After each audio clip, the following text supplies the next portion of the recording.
Hello, this is Alex from phpacademy.org with another video for the new Boston. Now, in the last video we talked about arrays. In this video we're going to be looking at associative arrays. Now, associative arrays store data in the same way but allow you to change the key from 0, 1, 2, 3, 4, however many keys you have, to a name of your choice. So first of all, this is from the prior example. I'm just going to delete this. Now, as it stands, we've got an array set up with 4 different types of food in. So we've got pasta, pizza, salad and vegetable, which turns out to vegetables.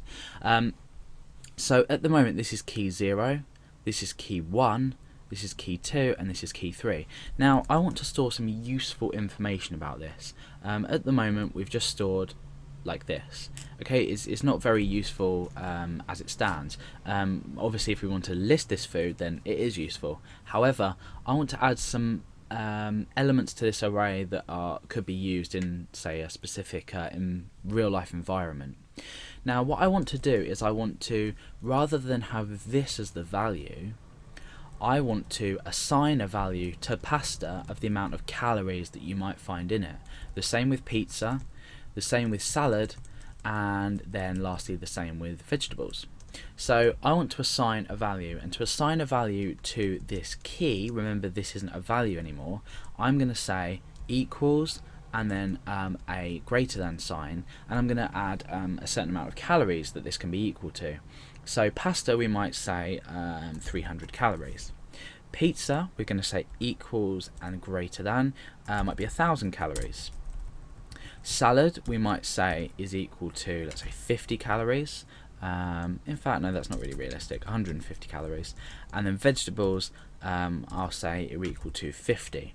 Now if you carefully watch, remember we're using our commas after this, we're assigning this all in one, and then it's separated by commas. If you watch carefully how this will change, and I'll tell you how this will change before it does. Now this 0 is going to change to pasta, and then this equals and greater than sign is going to tell us how many calories here, and the same with the pizza, salad and the vegetables. So if I refresh, you can now see that pasta is equal to 300, pizza is equal to 1,000, salad is equal to 150 and vegetables is equal to 50. So our key of pasta is holding a value of 300, our key of pizza is holding a value of 1,000, our key of salad is holding a value of 150, and our key of vegetables is holding a value of 50. So now what we can do is, instead of accessing, let's just comment this out. As before, we accessed array elements like this. We used 0, 1, 2. So if you imagine, this would be 0, this would be 1, this would be 2, this would be 3. Now if I was to try and access, say, element 0, that's pasta of 300 calories, when you refresh the page you can see nothing's happened. Now why has nothing happened? Because the key of 0 doesn't technically exist anymore, at least to our view. In actual fact, this has now become an associative array because we're associating pasta with the value of 300. So now if we echo out the food, the contents of pasta within this food array, we'll now retrieve the value 300. The same as if we were to echo out the calories in pizza, this will then equal 1,000. So you can see that we've now created an associative array. We're associating values to different keys, and it's by association, so you can understand now why it's called an associative array. So this is a better way in PHP, especially when you deal with databases later on.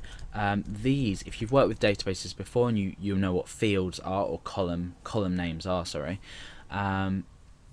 you'll have